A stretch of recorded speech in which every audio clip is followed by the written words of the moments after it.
तो आप सभी फ्लो व्लॉग्स के दर्शकों का, तो इस वक्त मैं हूँ महादेव की सबसे प्यारी नगरी काशी, जिसे बनारस वाराणसी भी कहा जाता है, उसके वाराणसी जंक्शन रेलवे स्टेशन में हूँ।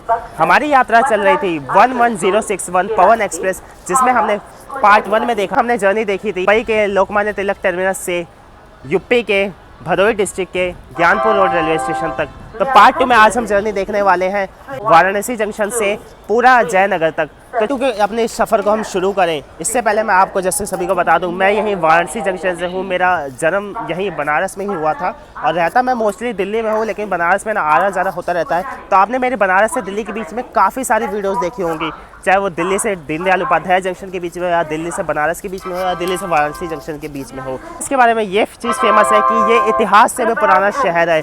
भगवान शिव जी ने इसको अपने त्रिशूल के ऊपर बसा रखा है।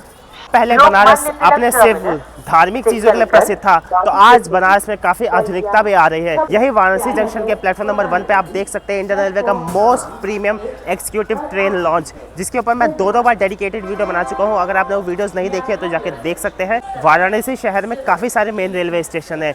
यहाँ पे आपको देखने को मिलेगा भूलनपुर, देन ये बनारस रेलवे स्टेशन जिसे पहले मडुआडी के नाम से जाना जाता था, उसके बाद वाराणसी जंक्शन, आगे सारनाथ आएगा, वाराणसी सिटी आएगा। देन थोड़ी सी यहाँ से 16 किलोमीटर की दूरी पे आपको देखने को मिलेगा पंडित दीनदयाल उपाध्याय जंक्शन, जिसे फॉर्मली मुगल सराय के नाम से जाना जाता था। वो भी one of the largest junction है इंडियन रेलवे में। तो नंबर 1 पे ही हमने ले लिए है ये जामुन, जिसका टेस्ट काफ़ी अच्छा है, काफ़ी फ्रेश है। अगर आपको लेना हो तो ले सकते हैं, जितने भी अमाउंट का आपको लेना हो, 10 रुपये, 20 रुपये, 30 रुपये, 40 रुपये, किलो से लेना हो किलो से भी आप ले सकते हैं। और मुझे ना बड़ा अजीब सा लग रहा है कि मैं बनारस आया हूँ और अपने घर नहीं जा रहा हूँ, क्योंकि हमेशा जब भी मैं इधर आमतौर पे आता हूँ तो हमेशा मैं अपने घर ज़रूर से जाता हूँ, बट आज हमें आगे सफ़र को कंटिन्यू करना है। तो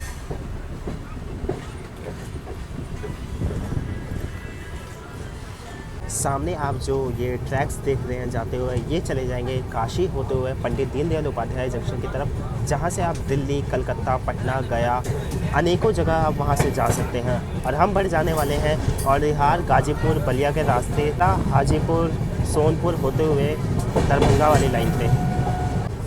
वाराणसी जंक्शन से निकलते साथ ही हमारा पहला स्टॉप होने वाला है वाराणसी सिटी रेलवे स्टेशन, जिसको as a alternate of Varanasi cantt station के तौर पर तैयार किया जा रहा है। कुछ इंपॉर्टेंट ट्रेन आप यहाँ से देख सकते हैं, जैसे वाराणसी लखनऊ सिटी कृषक एक्सप्रेस, जो कि ठीक हमारे सामने खड़ी हुई है। आ चुके हैं अपने सेकंड हॉल्ट इस पार्ट 2 की जर्नी में, यानी वाराणसी सिटी रेलवे स्टेशन पे। यहाँ से आप उतर के जा सकते हैं आगे राजघाट की तरफ, जो कि यहाँ से मात्र 1 से 1.5 किलोमीटर की दूरी पे है। दशाश्वमेध घाट भी जा सकते हैं। कहा यह जाता है उस घाट के बारे में कि वहाँ भगवान श्री ब्रह्मा जी ने खुद आके स्नान किया था, और वहाँ पे स्नान करने से आपकी कुछ भी मन्नत मुरादें पूरी हो सकती है। इस सिटी का स्टेशन कोड है BCY।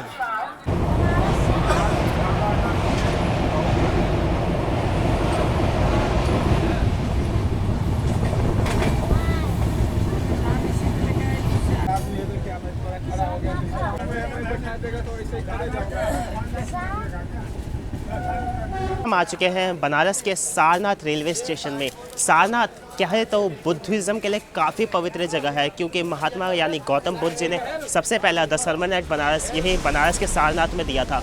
तो कह सकते हैं आप इन शॉर्ट कि सारनाथ वो जगह है जहाँ से बुद्धिज़्म की शुरुआत हुई थी, और उसके बाद वो आगे चल के Korea, China, Japan, North Korea, South Korea, then हमारे नीचे श्रीलंका, बर्मा, कितने देशों में फैल गया। सारनाथ का स्टेशन कोड है SRNT। सारनाथ से एक बहुत ही इंपॉर्टेंट शख्स आते हैं, और गेस करिए हमारे रेल ब्लॉगिंग में अगर आप होंगे तो आप उन्हें अच्छे से जानते होंगे, तो मुझे कमेंट सेक्शन में ज़रूर से बताएं। इंपॉर्टेंट ट्रेनें जो यहाँ से चलती हैं, जैसे लिच्छवी एक्सप्रेस आनंद विहार सीतामढ़ी, और उसी के साथ सारनाथ एक्सप्रेस, जो कि पहले यहीं से ओरिजिनेट होती थी लेकिन अब उसे छपरा तक एक्सटेंड कर दिया गया है, वो जाती है आगे दुर्ग तक। तो चलिए ट्रेन की हॉकिंग हो गई है, आप चलते हैं अंदर।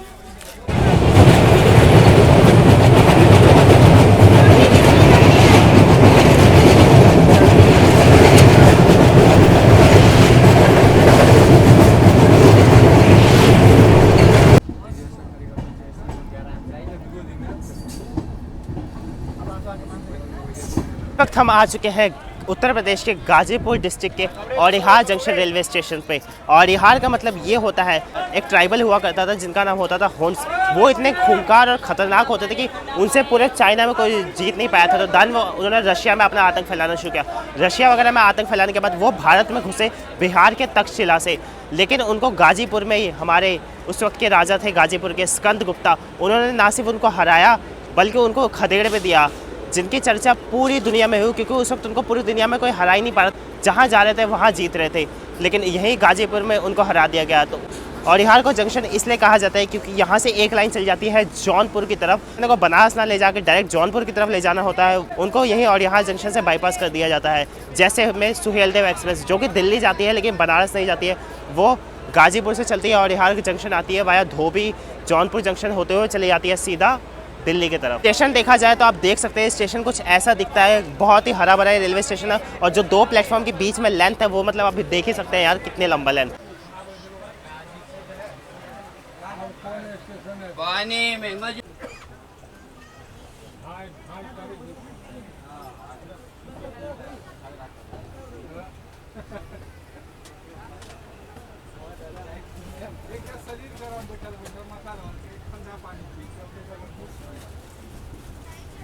ये चिक्की बादाम है, गजक है, बढ़िया आइटम है भैया, हर परिवार में ले जाने वाला आइटम।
शाम के तकरीबन 6 बज रहे हैं, तो वक्त हम पहुंच चुके हैं सरन डिस्ट्रिक्ट के हेडक्वार्टर यानी छपरा जंक्शन रेलवे स्टेशन में, जो कि बसा है गंडक और गंगा जी के जंक्शन पे।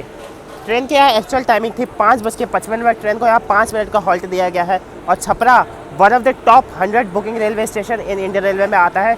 साथ ही साथ बिहार में 4-5 रेलवे स्टेशन ऐसे हैं जो कि सारी ट्रेनों को बहुत अच्छी ऑक्यूपेंसी देते हैं, उसमें से एक हमारा यह है छपरा जंक्शन। छपरा जंक्शन के प्लेटफॉर्म नंबर 3 पे हमारा अराइवल हुआ है, और Chhapra junction northern eastern railway zone में आता है। स्टेशन कोड है CPR। साथ है इस ट्रेन के पेंट्रीकार भाई। तो पेंट्रीकार भाई, आपका कैसा रहा सफ़र अब तक का? ये हमारे सफ़र हर एक टाइम अच्छा ही रहता है, काफ़ी इस बार भीड़ भाड़ कम था। अच्छा, भीड़ कम थी? भीड़ बहुत कम थी। मतलब यार मैं तो समझे बहुत ज़्यादा भीड़ थी, पर भाई कह रहे हैं कि भीड़ कम थी। छपरा जंक्शन 5 प्लेटफॉर्म का ये रेलवे स्टेशन है, जहाँ पे टोटल 122 ट्रेन हॉल्ट लेती है, और काफ़ी सारी इंपॉर्टेंट ट्रेनें यहाँ से ओरिजिनेट भी होती है, जैसे हमारी ताप्ती गंगा, दैन छपरा एक्सप्रेस जो कि छपरा से चलकर LTT तक जाती है, और भी काफ़ी अनेकों ट्रेन यहाँ से ओरिजिनेट होती है, जैसे छपरा लखनऊ एक्सप्रेस।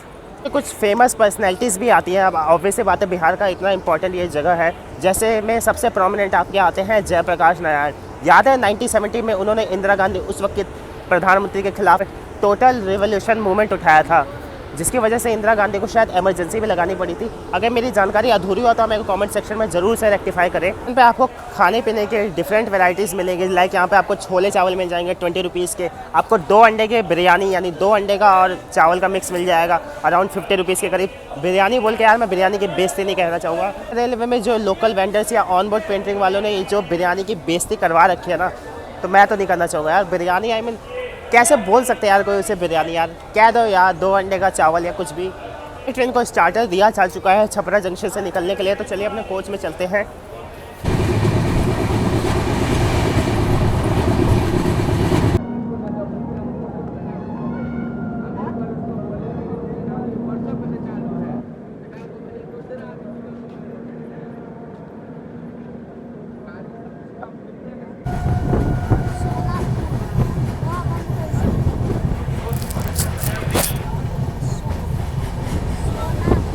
हम आ चुके हैं बिहार के सोनपुर जंक्शन रेलवे स्टेशन पे। सोनपुर जंक्शन पे हमारी ट्रेन की टाइमिंग थी 7:27 और यहाँ पे ट्रेन को 2 मिनट का हॉल्ट दिया गया है। सोनपुर की बात की जाए तो ये पटना से मात्र 20 से 30 किलोमीटर की दूरी पर स्थित है और 2002 से पहले ये पटना से काफ़ी कटा हुआ था, लेकिन 2002 के बाद दीघा सोनपुर ब्रिज बनने के बाद यहाँ के रियल इस्टेट प्राइसेस काफ़ी तेज़ी से बढ़े, क्योंकि यहाँ पे बड़ी बड़ी कंपनियों ने बड़े एरिया में क्या बोलते हैं ज़मीन एक्वायर करी और उसे छोटे छोटे प्लॉट में बेचना शुरू किया। सोनपुर साथ ही साथ फेमस है अपने कैटल फेयर के लिए। नवंबर के महीने में यहाँ कार्तिक पूर्णिमा के दौरान फेयर लगाया जाता है, जिसमें दुनिया भर से लोग आते हैं और कैटल्स को खरीदते हैं, स्पेशली जिसमें आता है हमारा एलिफेंट। ऑलमोस्ट 2004 में यहाँ से 356 एलिफेंट्स बिके थे, 2003 में ये 94 बिके थे। उसके बाद के आंकड़ों का मुझे अभी ख्याल नहीं है इतना। बाकी आप देख सकते हैं यहाँ पे ज़्यादा पैसेंजर्स तो नहीं उतरे हैं, क्योंकि पटना जाने के लिए उनको और भी ट्रेनें मिल सकती है, तो कोई क्यों सोनपुर आना चाहेगा इस थकेली ट्रेन में। क्योंकि अभी हम बिहार में हैं तो मैं आपको प्लेटफॉर्म्स के अराइवल वगैरह बड़े ध्यान से दिखाना होता है, क्योंकि यहाँ पलक झपकते फ़ोन और कैमरा गायब होता है। तो इस समय के लिए मैं आपसे माफ़ी मांगना चाहूँगा कि यार अराइवल डिपार्चर वैसा नहीं दिखाऊंगा जैसे दिखाना चाहिए। सोनपुर जंक्शन का स्टेशन कोड है SEE।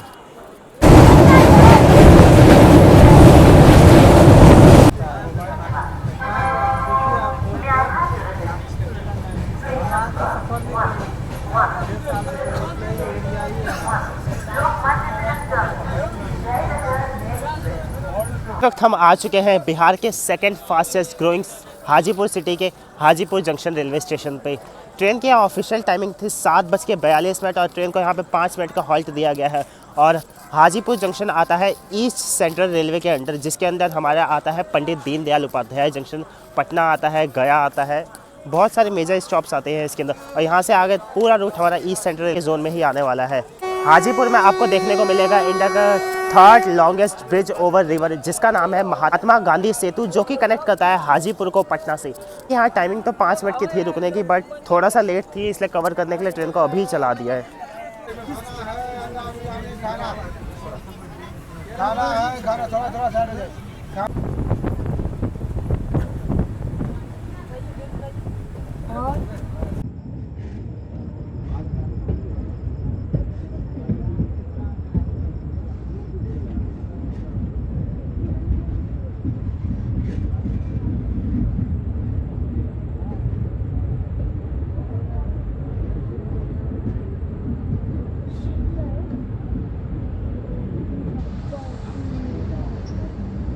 यहाँ आप देख सकते हैं इस स्टेशन पे कितने लोग डिबोर्ड हुए हैं। ऑलमोस्ट मेरी पूरी ट्रेन खाली हो गई है। मुजफ्फरपुर जंक्शन एक ज़माने में नेपाल और पटना के बीच में इंपॉर्टेंट ट्रेड सेंटर हुआ करता था फॉर शुगर इंडस्ट्री। आज के वक्त ये पूरे भारत में जाना जाता है अपने शाही लीचीज़ के लिए। मुजफ्फरपुर की शाही लीची को जियोग्राफिकल इंडक्शन मिल चुका है और ये बिहार से चौथा ऐसा प्रोडक्ट है जिसको जियोग्राफिकल इंडक्शन मिल रखा है।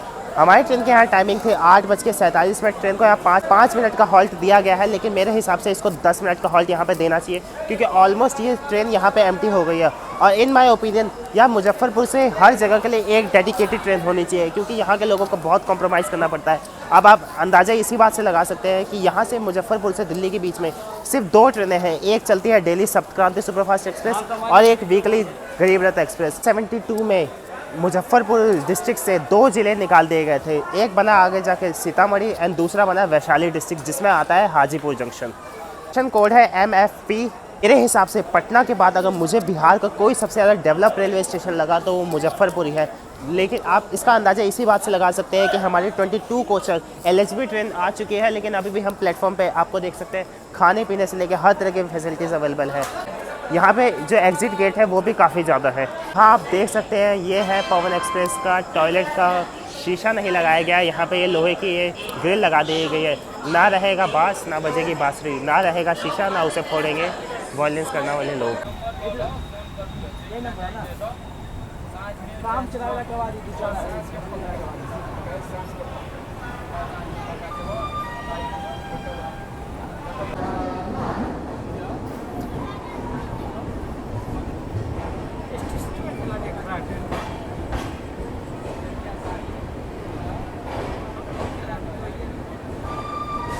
बस्तीपुर जंक्शन में मैं अराइवल रिकॉर्ड ही कर रहा था, लेकिन उन जले हुए कोचेस को देख के ना बस मेरे को अंदर से इतना दुख हुआ कि बस यार मैं क्या ही बताऊँ अब। मतलब यार ऐसा क्यों करते हैं लोग यार। मतलब उनकी समझ में नहीं है यार, बिहार के पीपल के लिए रेलवे लाइफ लाइन अगर ना रहे तो सोचिए ना कितना आपके बजट पर खर्चा पड़ेगा, कितना आपको तकलीफ़ होगी। बट कुछ लोगों की वजह से पूरा बिहार बदनाम होता है, या कहें कुछ बिहार में अच्छे लोग हैं, बाकी सब लोगों की वजह से बिहार बदनाम होता है। चॉइस आपकी है, आपको किस लाइन में चलना है, आपको बिहार को अच्छा देखना है कि नहीं देखना। बस यार मैं क्या ही बताऊँ, मेरा पूरा मूड ऑफ हो गया यार। एक तो पहले इतनी न्यूज़ सुनी, उसके बाद मैंने कोशिश करी कि चलो यार बिहार को देख के आते हैं, बिहार का अच्छा कंटेंट बनाते हैं, लेकिन बस यार मूड ऑफ हो गया है मेरे को उस जले हुए कोचिज़ को देख के। अब क्या है, एक्चुअली रेल फैनिंग के साथ साथ हमें व्लॉगिंग भी करनी है, तो प्रोफेशनलिज्म थोड़ा लाना होगा। तो समस्तीपुर जंक्शन में हमारी ट्रेन का रिवर्सल होगा, क्योंकि यहाँ से अब हमारी ट्रेन दरभंगा की तरफ जाएगी वापस मुड़ के, और वहाँ से देन ये जयनगर की तरफ जाएगी वाया सकरी जंक्शन होते हुए। ट्रेन की यहाँ एक्चुअल टाइमिंग थी 10:15 और यहाँ से इसका डिपार्चर होगा 10:40। यहाँ पे ट्रेन अपने समय से 15 मिनट बिफोर ही आ गई है, तो टोटल 40 मिनट हमारी ट्रेन यहाँ पे रुकने वाली है।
थर्टी 37 आवर्स की जर्नी तय करके, जिसमें हमने 1885 किलोमीटर का सफ़र तय किया, हम आ चुके हैं बिहार के मिथिलिया रीजन की कैपिटल दरभंगा जंक्शन पे।